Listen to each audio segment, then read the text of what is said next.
बहुजन के महिला को आप दरकिनार कर रहे हैं नरेंद्र मोदी जी। अरे नरेंद्र मोदी जी कुछ है, रिमोट तो मोहन भागवत के हाथ में है। मोहन भागवत टिप रहे हैं वहाँ से कि आप टसमस नहीं हो सकते हो, ओबीसी का आप बेटा हो सकते हो, लेकिन ओबीसी को अधिकार नहीं दे सकते हो, निर्णय नहीं दे सकते हो। एकदम गुलाम है वो। बीजेपी कोई पार्टी नहीं है, उसको तो संस्था आरएसएस चला रहे हैं। आरएसएस मेन उसका हीरो है। ये तो सिर्फ जो है कटबगना होता है वो है। अति पिछड़ा का बेटा जब बने, आप पिछड़ा का बेटा बने तो पिछड़ा वर्ग की माँ को तो सम्मान दीजिए कि आपने जो 33% आरक्षण दिए हैं, उस आरक्षण में जो एससी और एसटी की महिला है, जो अति पिछड़ा और पिछड़ा वर्ग की महिला इस देश में, वो कहाँ खड़ी होगी?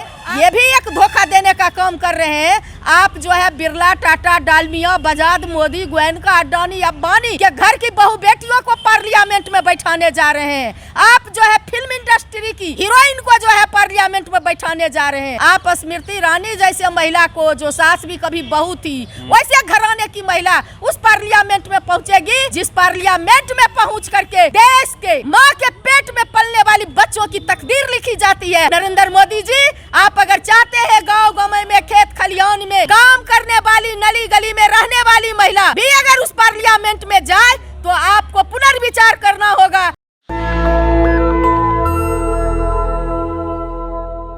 पिछले 27 सालों से महिलाओं के लिए आरक्षण का जो बिल था वह संसद में पेश हो चुका है। लगातार संसद में चर्चाएं हो रही है।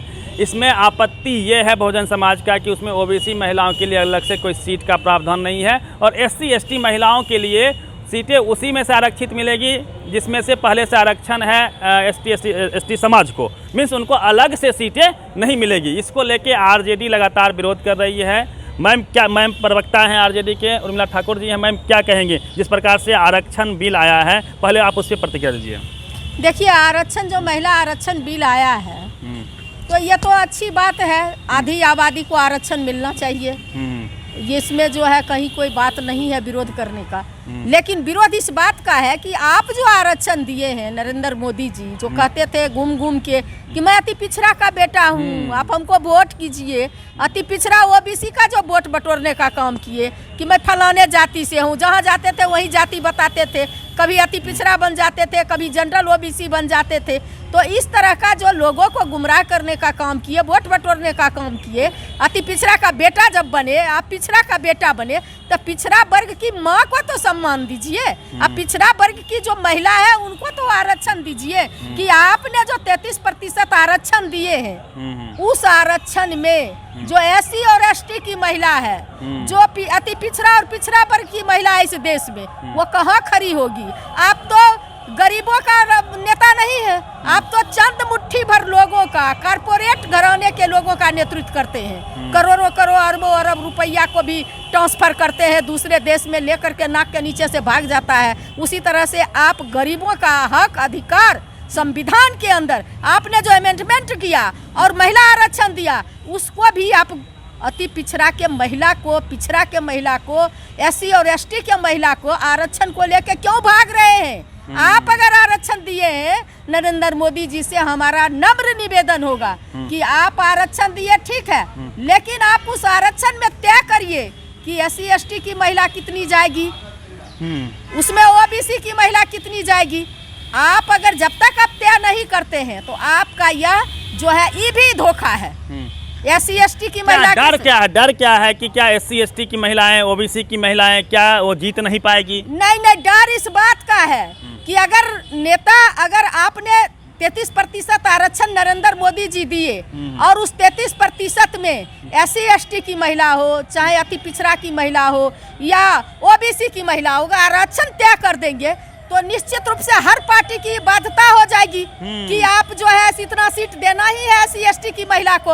उसमें कोई भी पत्थर फोड़ने वाली, जो हमारे राष्ट्रीय अध्यक्ष आदरणीय लालू यादव जी पत्थर फोड़ने वाली जात के मुसहर की बेटी को पार्लियामेंट भेजने का काम किए, अति पिछड़ा की बेटी कुमकुम राय को राज्यसभा भेजने का काम किया, वो महिला जाति। लेकिन आपने ये भी एक धोखा देने का काम कर रहे हैं। आप जो है बिरला, टाटा, डालमिया, बजाज, मोदी, गोयनका, अडानी, अंबानी के घर की बहू बेटियों को पार्लियामेंट में बैठाने जा रहे हैं। आप जो है फिल्म इंडस्ट्री की हीरोइन को जो है पार्लियामेंट में बैठाने जा रहे हैं। आप स्मृति ईरानी जैसे महिला को, जो सास भी कभी बहू थी, वैसे घराने की महिला उस पार्लियामेंट में पहुंचेगी जिस पार्लियामेंट में पहुंच करके देश के माँ के पेट में पलने वाली बच्चों की तकदीर लिखी जाती है। नरेंद्र मोदी जी, आप अगर चाहते हैं गांव गांव में, खेत खलियान में काम करने वाली, नली गली में रहने वाली महिला भी अगर उस पार्लियामेंट में जाए तो आपको पुनर्विचार करना होगा। फिर एक बार अमेंडमेंट करने का गुजारिश मैं कर रही हूँ कि आप जो है देश के प्रधानमंत्री हैं, आप जो है अगर जस लेने का काम कर रहे हैं कि हम आरक्षण का बाबा ही पीट रहे हैं, जबकि आप 24 में भी इसका फायदा जो है आप चाहते हैं 24 में आरक्षण ला करके फायदा करें, ये 29 के बाद मिलेगा, 26 में सेंसस ही होगा। इसलिए जो है इस पर पुनर्विचार करने की जरूरत है।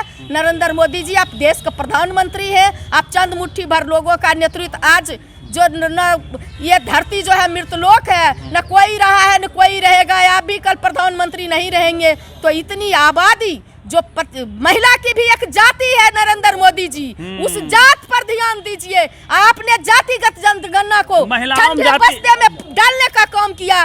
जातिगत जनगणना हो जाता, जनगणना के बाद आप इस बिल को लाते और तब तय करते, तब पता चलता कि जो 85% बहुजन की महिला है वो कैसे महिलाओं को भी जाति में बांट रही है। नहीं, महिला की तो खुद जाति है कि वो महिला जाति है, महिला खुद एक जाति है। लेकिन गरीब गुरबा ओबीसी जो SC ST की महिला है उसकी भी एक जाति है, वो उसी जाति से जानी जाती है जिस जात में वो जन्म लेती है। अब आप सुने होंगे कि पुरुष का चेंजो होता है, लेकिन महिला जहाँ जन्म ली है, जिस गरीब घर में जन्म ली है, जिस जात में जन्म ली है, उसी जाति की वो किसी की पत्नी भी बन जाती है तो उसी जात की रह जाती है। इसलिए महिला की जाति है, मैं दावे के साथ कह सकती हूँ, उस जाति को आप दरकिनार कर रहे हैं, बहुजन के महिला को आप दरकिनार कर रहे हैं नरेंद्र मोदी जी। इसलिए 33% आरक्षण जो लाए हैं वो भी SC ST और OBC और की महिला के साथ बेईमानी है। आप लोग क्या लगता है कि इसमें सिर्फ जनरल क्लास के लोग चले जाएंगे और SC ST OBC मंडे के लोग अलग से नहीं जा पाएंगे? क्या यही डर है? बिल्कुल नहीं जा पाएंगे। इसलिए नहीं जा पाएंगे कि अगर तय होता कोटा तो उस हर पार्टी के, मैं ये नहीं कहती हूँ कि राजद हो, चाहे कांग्रेस हो, चाहे BJP हो, चाहे वाम दल हो, देश में जितनी पार्टियां हैं सभी पार्टियों की बाध्यता हो जाती कि चाहे SC का अगर सीट तय हो जाता तो वहाँ SC की ही महिला जाती, चाहे जो जाए, वहाँ अगर तय हो जाता अगर सीट तो ST की ही महिला जाती, चाहे कोई जाए, चाहे OBC की अगर तय हो जाएगा तो OBC हो, अति पिछड़ा की महिला जाती। लेकिन अगर ये तय नहीं हुआ है तो जनरल सीट में तो आज तक वो लोग जाते ही रहे हैं और सिर्फ आरक्षण में और जत्था में जाएंगे। इसलिए ये बेईमानी है। तो क्या लगता है, मोदी जी खुद को OBC क्लेम करते हैं, 27 मिनिस्टर उन्होंने OBC बना रखा है, SC ST समाज के लोगों को उन्होंने राष्ट्रपति बनाया है, वो बहुजन प्रेम दिखा रहे हैं, क्या ये सब छलावा है? बिल्कुल छलावा है। नरेंद्र मोदी जी कुछ है, रिमोट तो मोहन भागवत के हाथ में है। मोहन भागवत टिप रहे हैं वहाँ से कि आप टसमस नहीं हो सकते हो, OBC का आप बेटा हो सकते हो, लेकिन OBC को अधिकार नहीं दे सकते हो, निर्णय नहीं दे सकते हो। एकदम गुलाम है वो। BJP कोई पार्टी नहीं है, उसको तो संस्था RSS चला रहे, RSS मेन उसका हीरो है। ये तो सिर्फ जो है कठबोगना होता है वो है, उनको चला रहे रिमोट से। चलिए, उर्मिला ठाकुर जी हैं, तेज तर्रार प्रवक्ता हैं RJD की, और जिस प्रकार से महिला बिल को लेके जो हंगामा है संसद में भी लगातार जारी है, लोगों का मांग है, जो बहुजन समाज के लोग हैं, जो नेता हैं, उनका मांग है कि SC ST OBC को अलग से उस 33% के आरक्षण में जगह दिया जाए, सीटें उनके लिए सुरक्षित किया जाए। तो पूरी बातचीत पे अपनी प्रतिक्रिया दीजिए रवि मेहता, नेशनल दस्तक, पटना। नेशनल दस्तक की आपसे गुजारिश है कि अगर इसको बचाना चाहते हैं तो नेशनल दस्तक को सब्सक्राइब करने के लिए रेड कलर के सब्सक्राइब बटन को दबाएं, फिर बेल आइकन की घंटी दबाएं। नेशनल दस्तक को बचाने के लिए बहुत जरूरी है कि हर खबर को शेयर करें, लाइक करें, कमेंट जरूर करें।